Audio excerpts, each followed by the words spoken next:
Assalamualaikum warahmatullahi wabarakatuh. Sampurasun, salam sejahtera bagi seluruh rakyat Indonesia dimanapun berada.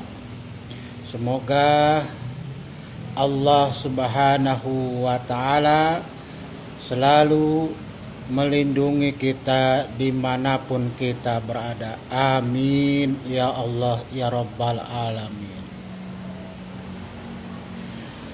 Alhamdulillah, pada kesempatan ini kita bisa berjumpa kembali dengan Abah yang biasanya Abah akan menyampaikan sebuah sajian-sajian konten yang terkorelasi dengan perjalanan sang Satria Piningit alias Bocah Angon. Penggemar YouTube yang budiman dimanapun berada, topik pembahasan pada kesempatan ini Abah akan mengambil sebuah topik bahwasanya kenapa sang Satria dipanggil Bung Karno, sedangkan nama aslinya bukan Bapak Insinyur Soekarno ataupun Bung Karno, tapi kenapa Satria Piningit dipanggil Bung Karno? Ya, jadi topik pembahasan pada kesempatan ini Abah akan mengambil suatu bentuk topik pembahasannya adalah kenapa Satria Piningit alias Bocah Angon disebut Bung Karno. Namun sebelum Abah memulai menyampaikan suatu bentuk pembahasannya, terlebih dahulu Abah akan mendoakan kepada para penggemar YouTube yang telah hadir menyimak konten Abah. Mudah-mudahan semuanya Allah jaga kesehatannya, Allah cukupkan rezekinya, Allah lindungi kita dimanapun kita berada. Amin ya Allah ya Rabbal Alamin. Hasbunallah wa ni'mal wakil, ni'mal maula wa ni'man nasir.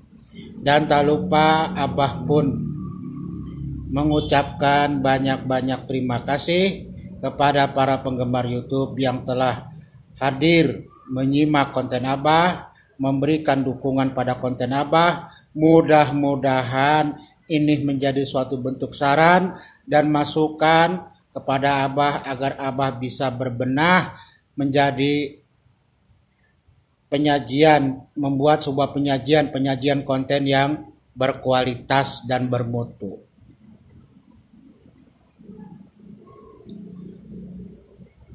Para penggemar YouTube yang bersahaja, topik pembahasan kenapa sang Satria Piningit dipanggil Bung Karno,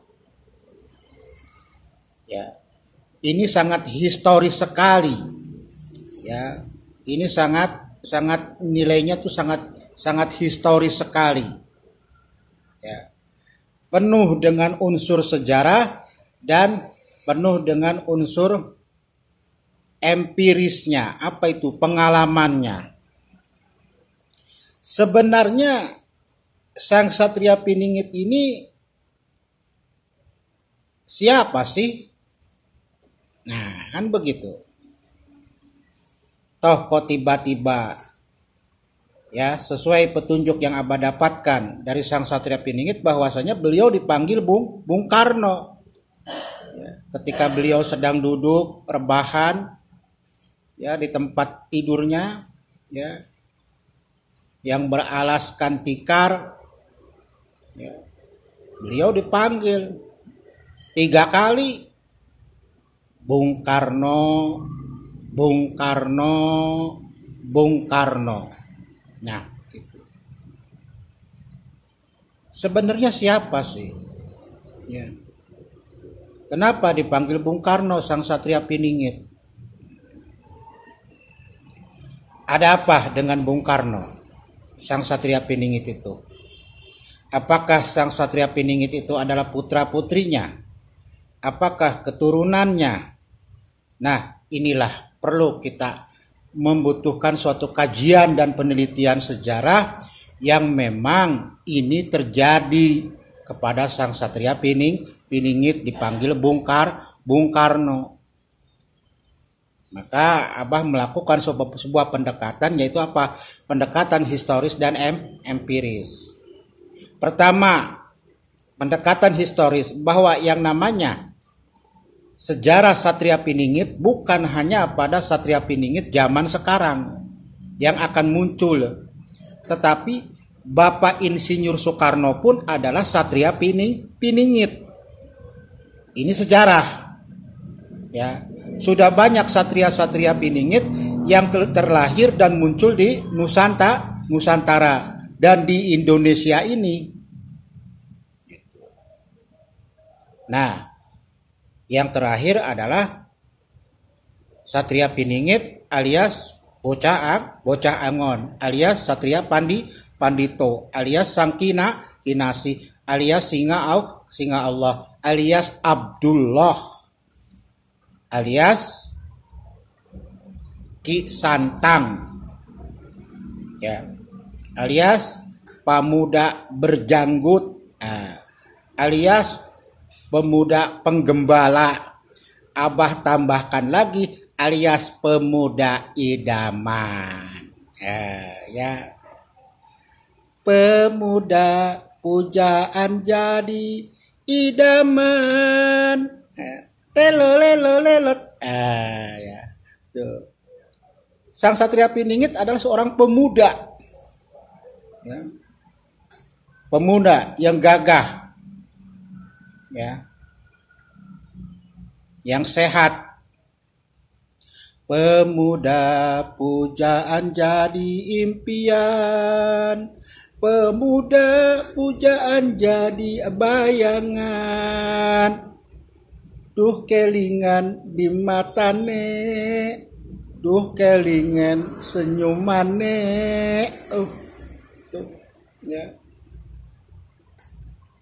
Itulah salah satu Sang Satria Piningit. Makanya Sang Satria Piningit penuh dengan harismatik, banyak disukai oleh para wanita. Wajar, karena memang pemudanya betul-betul pemuda yang berkarisma. Nah, inilah nilai historisnya, bahwasanya ya Sang Satria Piningit adalah merupakan titisan daripada Bapak Insinyur Soekarno, ya. Yaitu apa? Yaitu jembatan yang berlangsung berkelanjutan, yang dimana ketika Bung Karno ketika mau mengakhiri sebuah jabatannya, beliau sempat berpidato, ada bab yang hilang pada diriku. Bab berapa itu? Dijawablah oleh Sang Satria Piningit, bab 10 Pak Insinyur Soekarno, yaitu berbicara tentang Ratu Adil. Maka Bung Karno menyampaikan selanjutnya apa? Aku hanya penyambung lidah rakyat. Hanya sekedar jembatan. Setelah apa? Setelah keluarnya bab 10 itu. Setelah keluar bab 10 itu di dalam diri Bung Karno, di dalam diri Bapak Insinyur Soekarno berpindah ke wadah yang lain, yaitu siapa? Satria Piningit alias Bocah Angon. Ya. Dipanggillah Satria Piningit ketika istirahat di rumahnya. Bung Karno.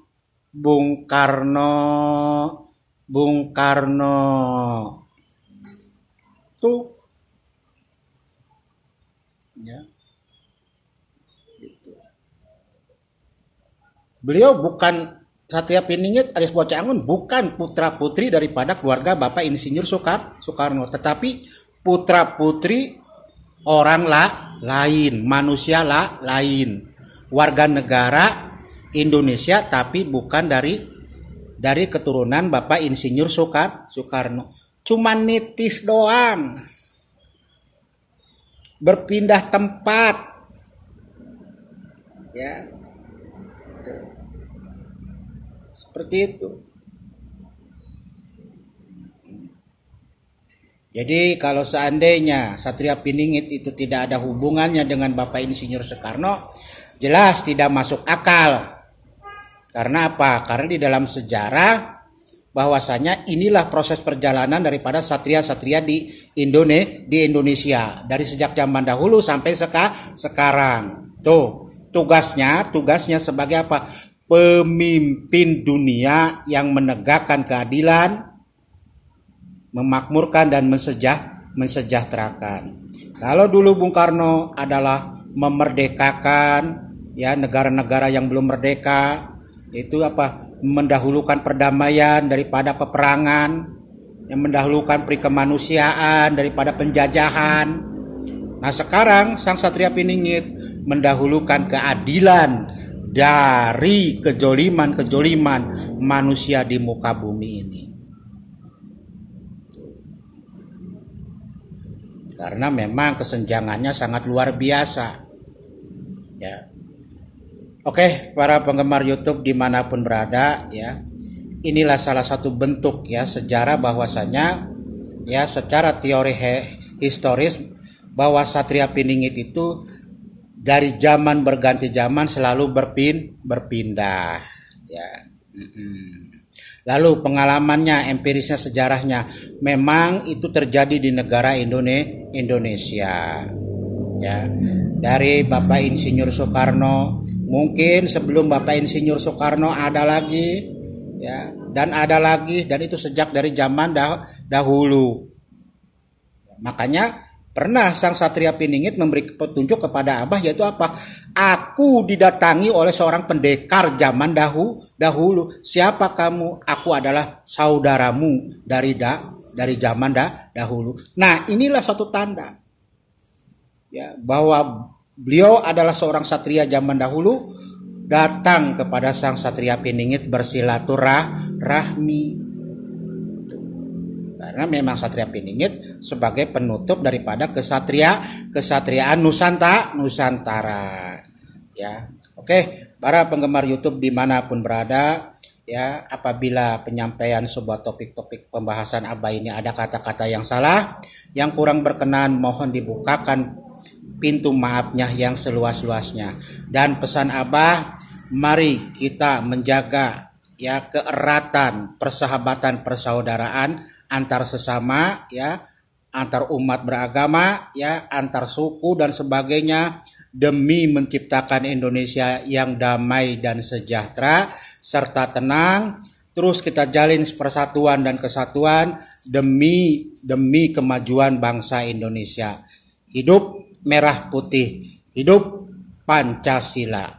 Assalamualaikum warahmatullahi wabarakatuh.